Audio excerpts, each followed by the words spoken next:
Okay, so Rights for Moms campaign, or in Serbia, rights is pravo, while bravo is bravo, as you can imagine.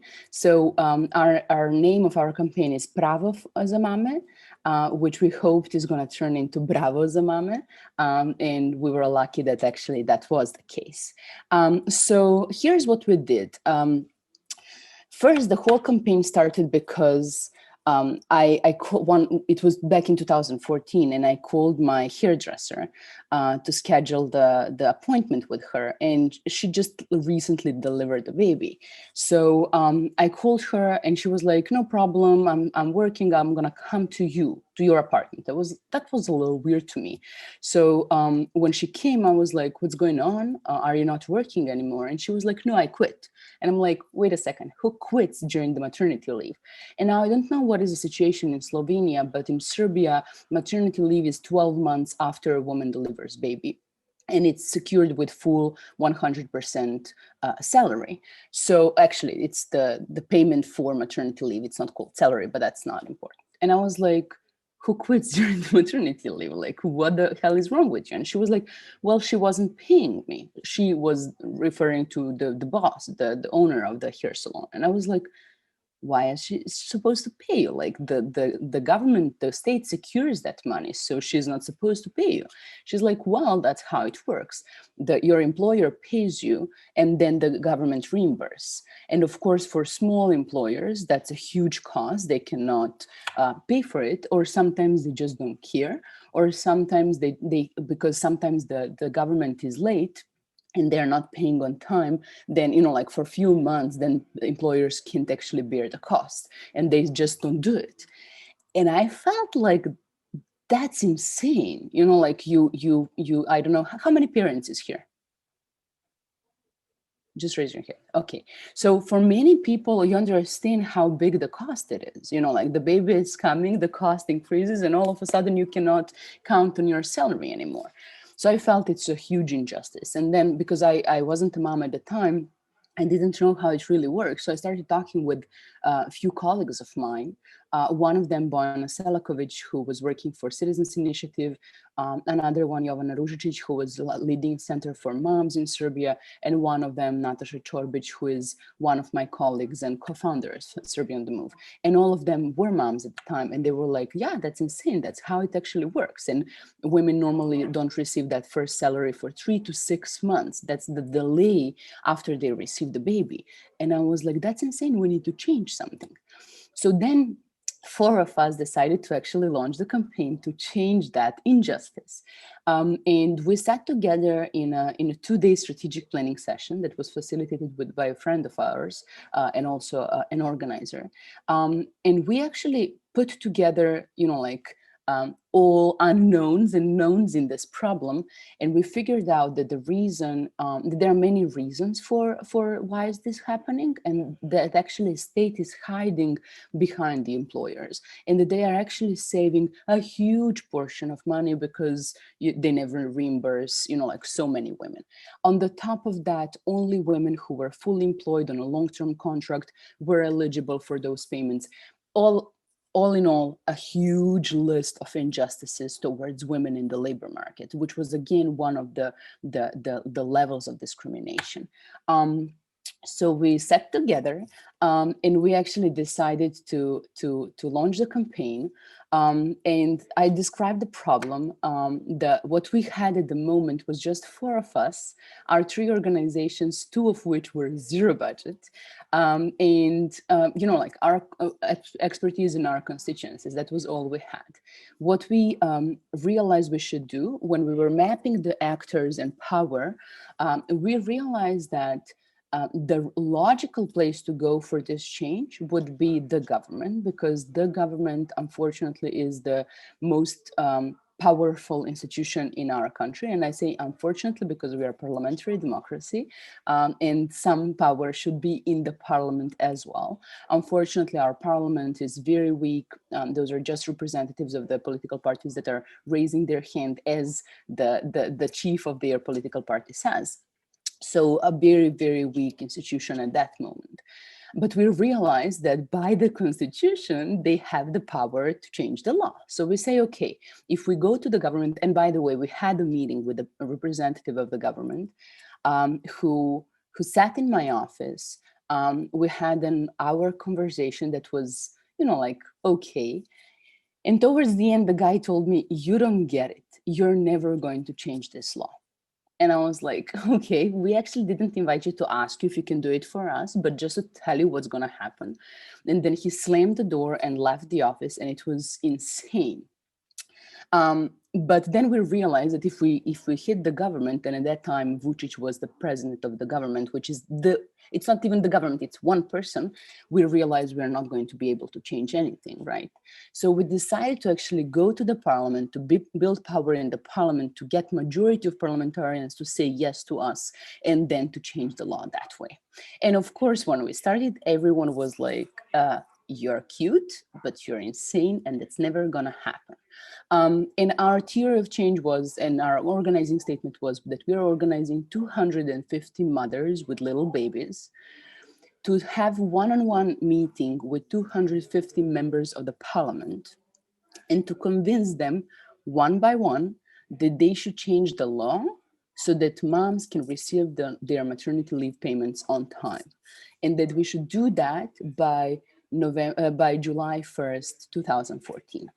And I'm gonna share with you a video that will briefly show you the whole campaign. And then I can also present how we actually did it.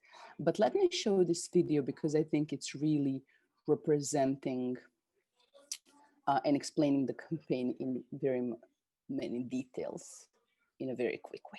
Let me just come back to this. Okay, share screen. Here you go. Too many screens to share. But let me come back here for a second.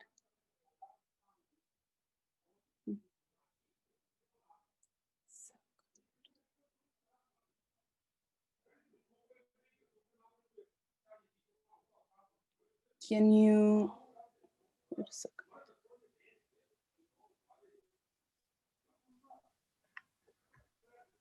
Okay, can you hear it? Just we can see it. Okay, but cannot hear it yet, right? No, but I'm not sure if it started already. Because what I see is just the white. Okay, let me just see. If it's a video, then okay. Now I can see the video. See video now? Yes. Okay, I'm gonna increase the sound because it was very low, and let's see if you can hear and see it now. Can you hear? No, I think. Okay, let me just. You have to. There is when you share the video. Okay. There is one file that opens where you have to also add that you are sharing the sound as well. So you should just close this and then again try to share it. And before you press share, then you have to tick a box. I see. You see it now? Okay, wonderful. Okay, this is great. I hope that too. Let's see. Don't worry, I've learned that in my previous presentation as well. I was sure that the video works just as well as everything else, but yeah, they hide one little tick over there. Okay, that tick is ticked. Let me now see. Okay. Let me see. Can you see my screen now? It's still white, but maybe it will just take a second. Okay, so let's see. Yes. Can you see it now? Okay, cool. And let's see if you can hear it as well. Yes. This is a story about Dunja Ivanović, a working and fully employed mom. Last year, she got the most precious gift, a daughter, Natalia. But she couldn't, like a majority of moms in Serbia, enjoy these moments carelessly. No matter how cute babies are, they need a bunch of things, which moms and their families have to provide. In the first month, Dunja and her husband spent his whole salary. In the second month, they borrowed the money from their parents. In the third month, they realized they needed to take a loan. Why? In Serbia, new moms on maternity leave don't get their salary on time. Dunja wasn't the only one, but she was alone. What options did she have? To continue borrowing money and repaying debts in the future? To get a divorce and apply to become a contestant and marry Donald Trump? Or to join Serbia on the Move in their campaign, Rights for Moms? All of a sudden, she realized she is not alone. Their first act was to announce their presence. One morning, in every part of Belgrade, babies' laundry was hanged on main streets and squares. People started asking, why is it hanging there? To unveil the secret, they organized a gathering in front of the National Parliament on the morning of March the 8th, 2014. 150 people announced the beginning of the campaign, with a simple goal: to get 250 moms to have one-on-one meetings with 250 MPs, to convince them to vote for change of law, so moms get their salary on time. For Serbia, the chosen tactic was highly improbable. In 2 weeks, 250 moms sent over 250 emails contacting MPs. No response. One day, 30 different moms called office assistants and asked for 30 different meetings with MPs. Politicians realized moms are quite serious. One after another, they were persuaded. Those who didn't get the first meetings soon realized they needed to do it before it's too late, so they were calling moms for meetings. Moms decided to build the power in the parliament first and then go to the government. On the day before the meeting, they issued a press release saying that moms have majority in parliament. We only need the minister's support. Did he have any option? On the 1st of July, moms declared victory. Since the minister promised an amendment by the end of the year and invited the campaign's core team to work on the amendments. Who wants to mess with moms?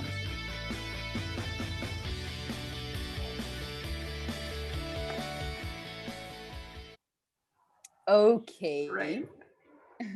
I hope you enjoyed it.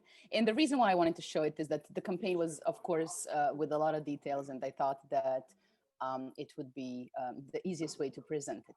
So I can share a lot more about this. I know that we are on time, so I guess we have two options here. One is to show you how we built it, like what was happening actually in the background to allow this campaign to happen this way. Or you want us to just open the floor here and you ask all the questions that you might be interested in. You choose. I'm fine with both options. As I just checked, we still don't have any questions waiting for you in the slot that it's designed for that. I will just invite everybody to ask questions, but at the same time, I would ask you to present a bit more of the background first, and then I'm sure there will be questions popping up.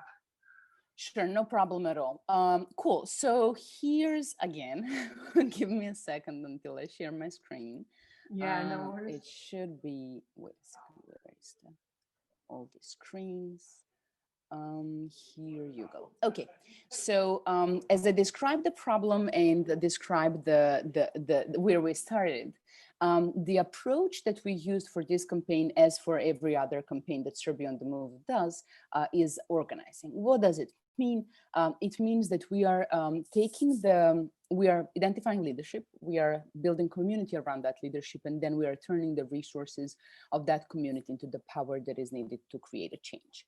What that meant in this campaign was that we created the leadership circle of 4 of us, and then we started recruiting other leaders who are going to join us in that structure so that we can build a network of 250 moms who have the capacity and knowledge to do those one-on-ones, right?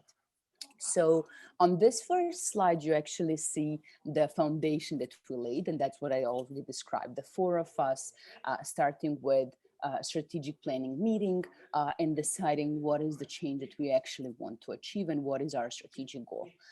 And everything in between was pretty much undecided. The reason for that was that we always want to give the opportunity to people who are joining us to actually bring their ideas and knowledge, and to actually work with us on designing the tactics and the details of the campaign. So that's where we started. The first peak that we organized and that we achieved was actually this organizing training with team that we called 4x4, which actually meant that 4 of us in the leadership team each was in charge of one regional team, and each of those regional teams had 4 women in it. So in this picture that you see now, this was the picture from the organizing training that we did with our first leadership tier.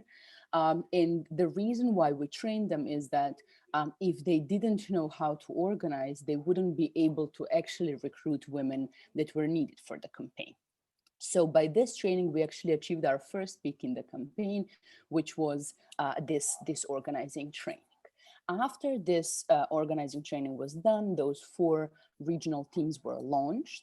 And they were launched during that training. They were working on development of their particular parts of the campaign. So tactics that they are going to use in order to recruit their part of women in their region. So one of the tactics that we started with, because to recruit 250 moms, you have to have the presence, right? So one of the tactics that we did was the mystery tactic, where we actually, how to say that, spread the wires with baby clothing around the city. And it was the teaser action to get people to get interested in what the hell is this. And I remembered we were on Kalamegdanu, which is the Belgrade fortress and a large park in the center of the city. And there was that baby clothing hanging. It's almost like, you know, like you just washed it and you want to dry it. And people were like, what the hell is going on here? Like, who is drying their baby clothes here? And then they, you know, like when they were seeing that, they realized it doesn't make sense. So they were looking for what is happening.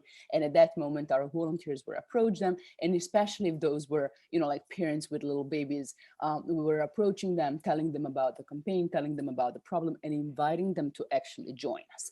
So it was one of the recruitment tactics for us. But as I say, every team had their own recruitment tactics on the local level. The idea was that each of those 16 women in the second leadership team tier recruit 2 women on the local level. 2 local leaders. And for those leadership, we also needed stronger women or women who had more time and wanted to commit more. So that this was, for example, one of the, sorry, that's coming, I'm seeing the slides. So the first peak actually, after that we had was after those 16 women recruited 2 each. And of course, there was a little bit of support, etc. We launched our campaign, and we launched it officially in front of the National Parliament, as you saw from the video, and actually announced our presence and that we are going to start this campaign. In the period between March and June, when we started to do one-on-ones with members of the Parliament, those 2 women were recruiting 8 each. So 4 women in the leadership team, each of them leading the team of 4, then each of them leading the team of 2, and then each of them leading the team of 8. So this last tier was actually more mobilized than organized. Okay, so this is the kickoff in front of the Parliament. And now between, as I said, the kickoff in front of the Parliament and the time by which we had 260 women in the campaign, we organized different tactics. Some of those were picnics in Novi Sad or different other places in Serbia where women were you know, like gathering other women and talking and recruiting them for the campaign. The first next thing that happened after that was the training for 260 women. So as you can imagine, we were recruiting women with little babies of different backgrounds. And for many of them, meeting with a member of a parliament was just like something that they couldn't even imagine or didn't know how to do, right? They're of different professions and all that. Excuse me just for a second, please.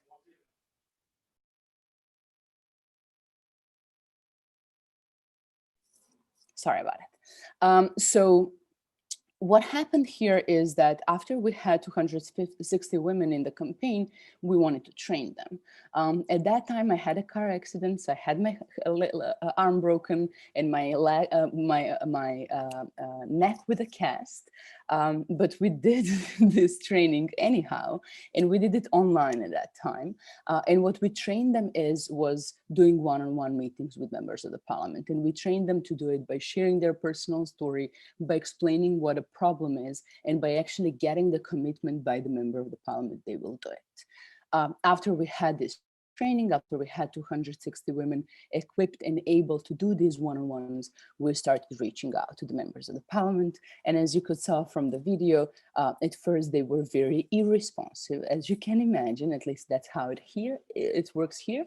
But then later they started responding, and finally they started reaching out to us to get the meeting with Mama. What was cool was actually that in parallel to these one-on-ones, we were actually making sure that their commitment is captured and public, so that they took a picture with the mom with the sign "I vote for moms," and that we were actually publishing picture by picture in our social media, so that the numbers were actually going up and up. And at some point up when we passed, I think 80 or something, people started following, like, oh, are they going to get majority or not?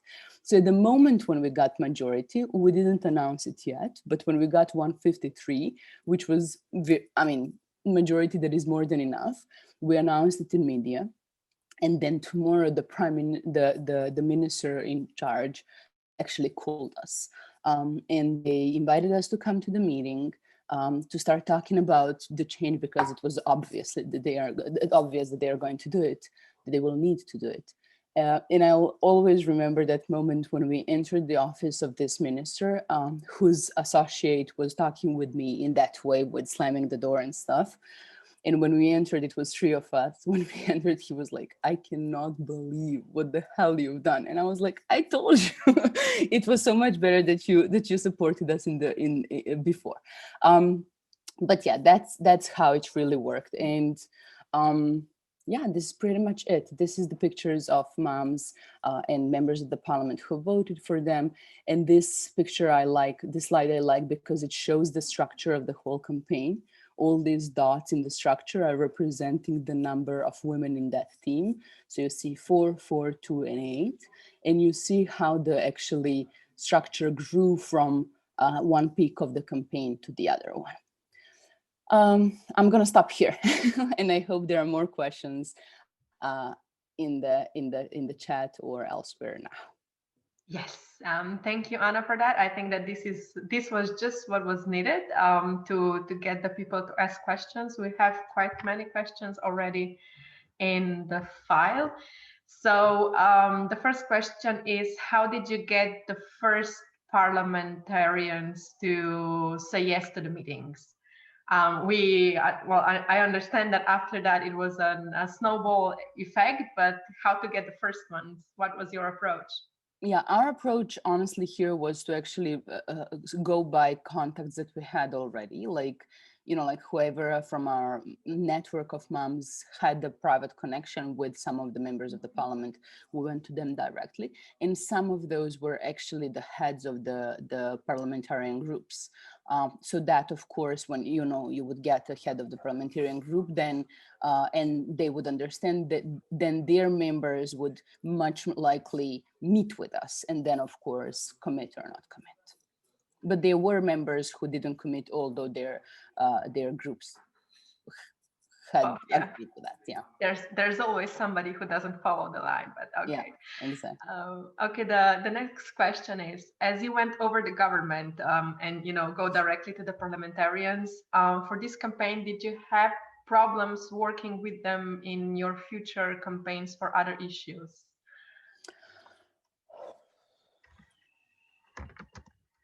Not really. But it was funny because they were so afraid. In Serbia, like the nonprofit sector there is a very weird vibe between us and them, especially Serbian Move, who is always considered a troublemaker, although we don't consider ourselves troublemakers. And, it was very interesting because we were offering them to, to do it calmly. Like you can go and do it, and if you are smart, you're going to do it. And at that time, even the president of the parliament was woman. She was like, no, I don't want to even talk with them. Who knows what they're going to do to me? And I was like, you're insane.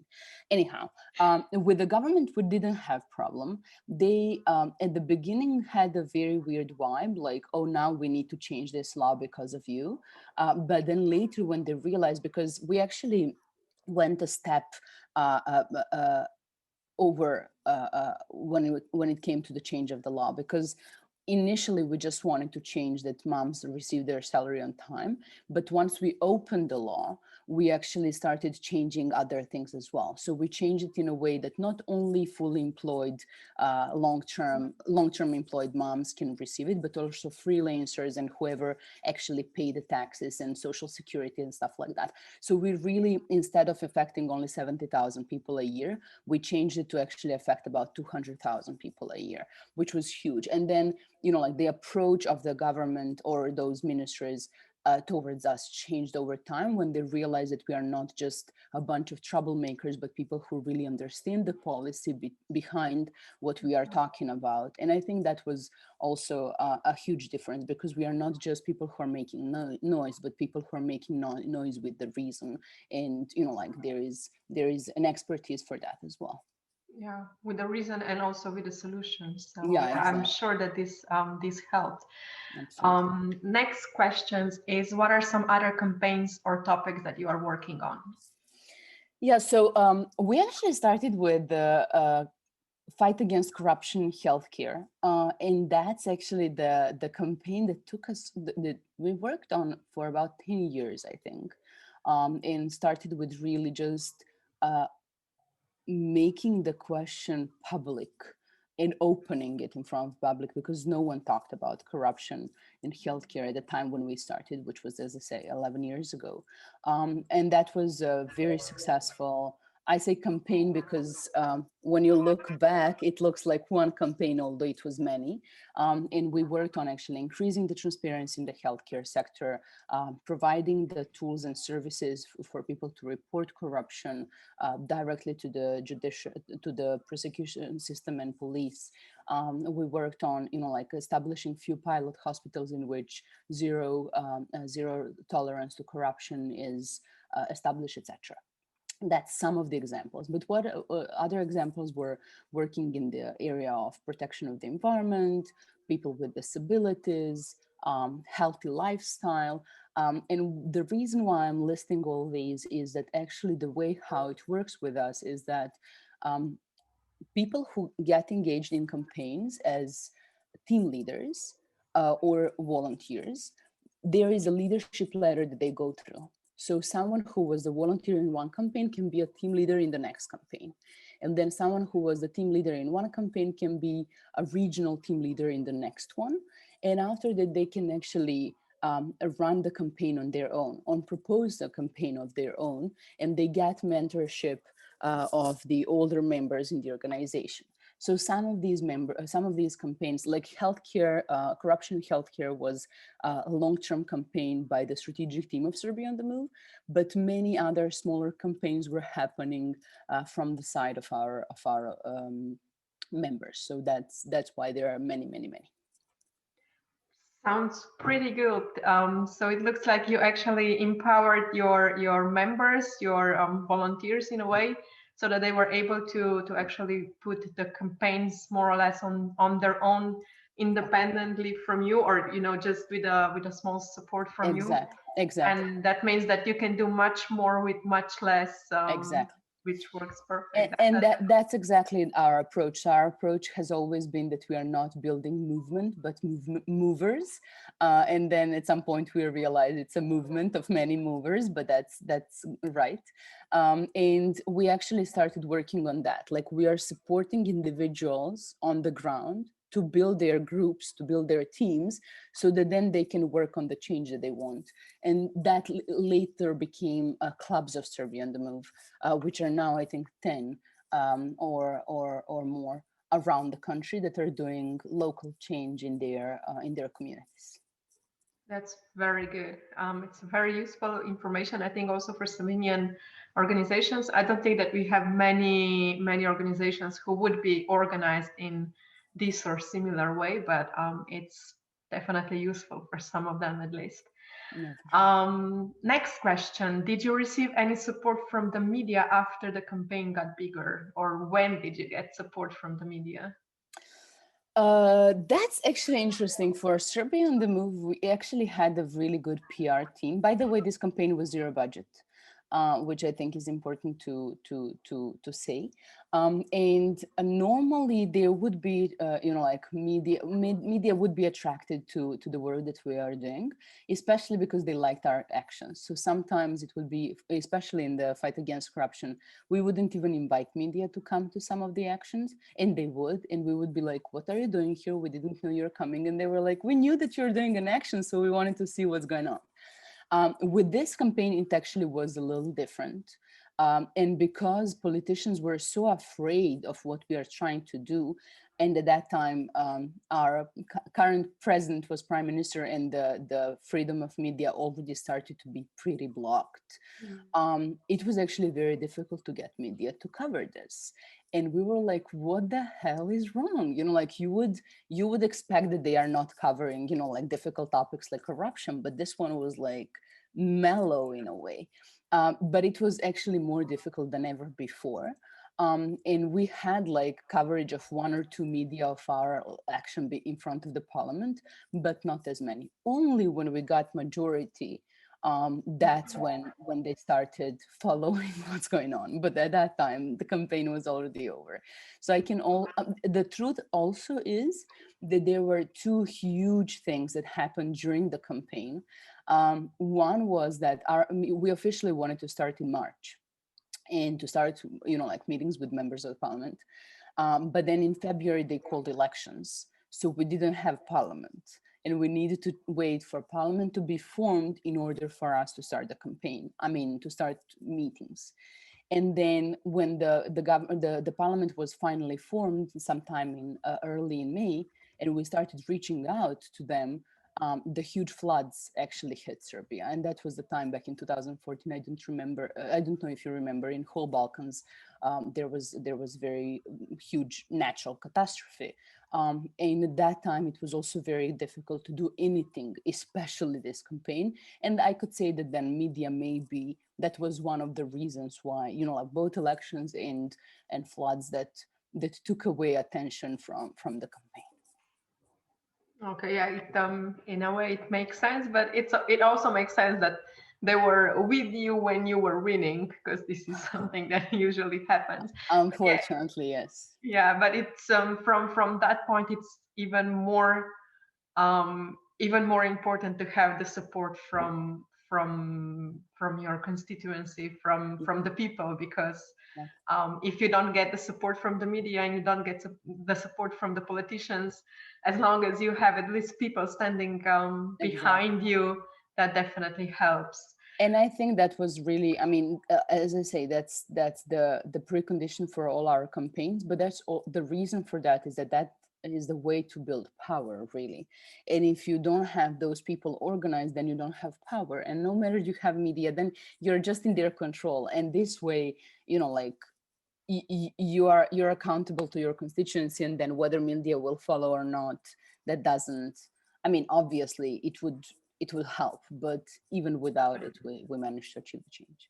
It gives you an additional independence as well, so you don't get dictated by the media of what you're doing and what you're covering, but basically by the needs of the people.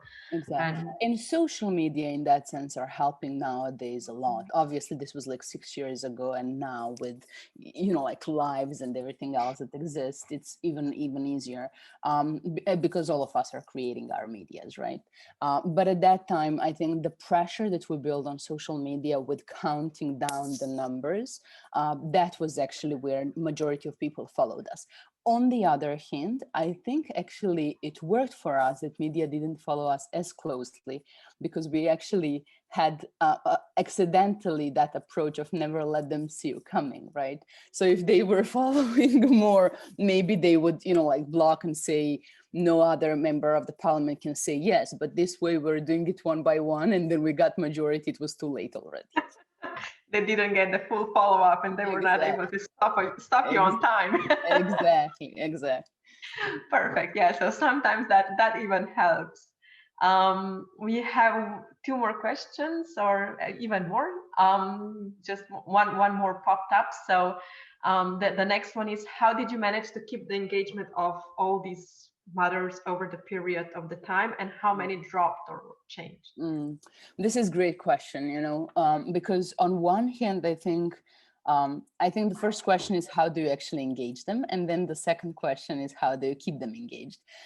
When it comes to the engagement, I really think this part is crucial. And so many times we are talking about that and people are like, you don't get it in our community, that's impossible, and blah, blah. And that's how it was when we started as well. Those 3 other women were telling me, Anna, you're not a mom, so you can't get it. There is no way that we can organize moms with, like babies of 3, 5, 11 months old. They are busy. They don't know, where they're heading first. So there is no way. And then in this training that I showed you the picture of, the 4x4 team doing the 2.5 days organizing training, and that's like crazily intense training. It's like starting 9 a.m. to 6 p.m. every day. Breaks are very short. It's super intense. We're developing the whole campaign in that. And when they saw the schedule for the training, I started receiving calls. And Natasha was telling me, I told you, like, no one normal is going to come when they have little babies. And majority of women were saying, can we just increase breaks to be 20 minutes? And I was like, normally they are 10 or 15. And I was like, sure, but why? And they're like, well, that's how long it takes to feed the baby. So their husbands were bringing the babies for feeding during those breaks. And 2 moms were actually with their 3 or 4 months old babies with us throughout the whole training. And we have pictures with those babies there. And when that happened, I realized we actually hit the spot of what is that those people care about. And that is the first question that actually organizers ask. First is, who is my people? And then second is, what is their problem? And their problem was that their salaries are late and that they're humiliated, and like that, all these feelings, and they wanted to fight for that. So that was, I think, the reason why they were so engaged. Now, when it comes to the keeping of engagement, that was really difficult at some point, because we started in November and our goal was to start with meetings in March and to finish by, like end of May or something. And then, as I say, in March, they're calling elections, late April. And, like the capacity that is ready to go is stopped. And now you say to all these women, let's wait another month. And they are going to wait, but you don't know if you're going to lose them in the meantime, right? Because you cannot count on that anymore. And then at the moment when we are ready again, the floods hit. And you're like, and by the way, people are dying and their families are also jeopardized. It's like, it's huge pressure. We definitely lost some. We recruited, by the way, 300. So we had a dropout, but even with dropout, we had enough. I honestly don't know how many dropped out, right? Because they haven't officially dropped out. They just weren't available at the moment when we called them, but then tomorrow they were. So I don't really know the exact numbers there, to be very honest. But I think what kept them was that at the moment when I think we were honestly this close to have everything fall apart. And my leadership team was calling me. We had a meeting at 2 a.m. because members of the parliament didn't respond to us. So it's like one decrease in the campaign, and then the second one with floods, and then no one responds to us. And 3 of us, we have meetings at like 2 a.m. in the morning, and they're like, why don't we just stop? It's not gonna work. Like we call it off, and that's it. Like we lost. And I'm like, we cannot lose before we try once again. And that's when we organized those all moms to call one member of the one parliamentarian group. And that's when we actually pushed through. But I think that was the moment when we pushed through officially, when moms also came back, because like that was, I think, the revival of the energy in the campaign, when they realized, oh, this is actually starting to happen. And the numbers were very low. It was like 10 or 15 MPs. It's not huge, but because it happened all of a sudden and all at once, I think that rejuvenated the energy. And one of the most favorite parts of for me in that campaign was actually that no one believed that it's possible, including those moms. And they were coming to our office all the time saying, my husband and everyone is telling me that I'm completely insane to even work on this. No one believes it's going to happen, but somehow I think we should try. And then once we won, everyone was like, you were crazy, but you won. And then I think that gave positive energy and enthusiasm to all these women to continue doing similar fights in the future as well. Perfect. Well, sounds like it's definitely a success story, but with a lot of questionable moments where it could also got into not successful story. Exactly. We have 2 more questions, more or less. I think we will be able to do it maybe 5 minutes over the time, but we should be okay. So did you had the proposal for the change done by you, or it was just, okay, these are the things that we want to change, and then the government did its job? No. We had a very concrete thing that we wanted to do, which was the change of the specific article of the law that stipulates that the government should directly paying moms after they get all the papers for maternity leave. So that was the stipulation. We had it ready. But then once they were offering us to open the whole law or to change only that article. And that was another point. I mean, it was at the end of the campaign, but it was another point of decision, because to change only that was great, but to change the whole law was even better. It took us almost 3 years because of the crazy government and changes and very slow work. And I don't want to even talk about that, but we really changed it for so much better. Perfect. That sounds good. Okay, we are moving to the last. It's actually a couple of questions in one question, but let's say, if I understand, the first is congratulations and thank you for sharing the story. Then the questions are if I understand, Rights for Mom wasn't your first campaign, and how long did you take to build the organizational structure to the level you are describing today? And what kind of, and how many professionals are in the team? So they're connected questions, so it's probably easiest to just reply to all of them at once. Sure. So it's right. It's not a first campaign. That one happened actually. We launched Serbia on the Move, let's say 2010, late 2009. So it was 4 years later. And we actually had those campaigns in the fight against corruption before. So it took us some time. It didn't happen overnight. The difference is that now we know how to do it. Before we were just experimenting a lot. And we were actually playing a lot, to be very honest. It wasn't that we knew what we were doing, but we were playing a lot and trying to, like experiment and see what works, what doesn't work.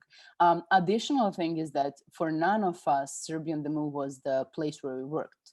So all of us, especially the leadership team that started Serbia on the Move, we were working in different places, all, I would say, successful young professionals. And Serbia on the Move was for us like the place where we do our volunteer work, and it was our hobby. So that's also the reason why it took us so long, maybe.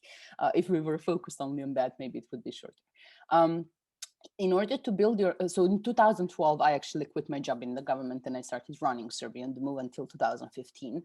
And that was the time when actually a lot of energy in building this organizational capacity was invested. So, for example, when I took Serbia on the Move officially to run it, it was me and my assistant who was working part-time. We didn't have office, we didn't have funds, we didn't have anything. And we just lost campaign. So it was like no volunteers, no one, right? Everyone left.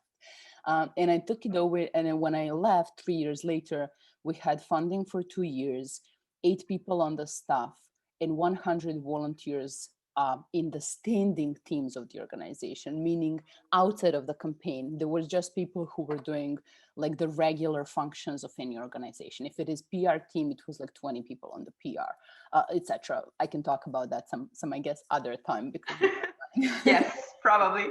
I think that this is one of the things that participants can also put in our questionnaires, because as we said to all the lecturers today as well, we are definitely interested to engage you in some more workshops and into some more sharing your knowledge with us. And I hope that we will get more feedback from the participants as well, so that we will know exactly which things they are mostly interested in, and then we can talk more with you, Anna, and with everybody else as well, to see how we can make sure that this knowledge gets to the people. Absolutely, it would be my pleasure. I just shared in the chat my 2 emails, but you can also find me on LinkedIn and anywhere really. So happy to stay in touch, and of course to be there if you need me.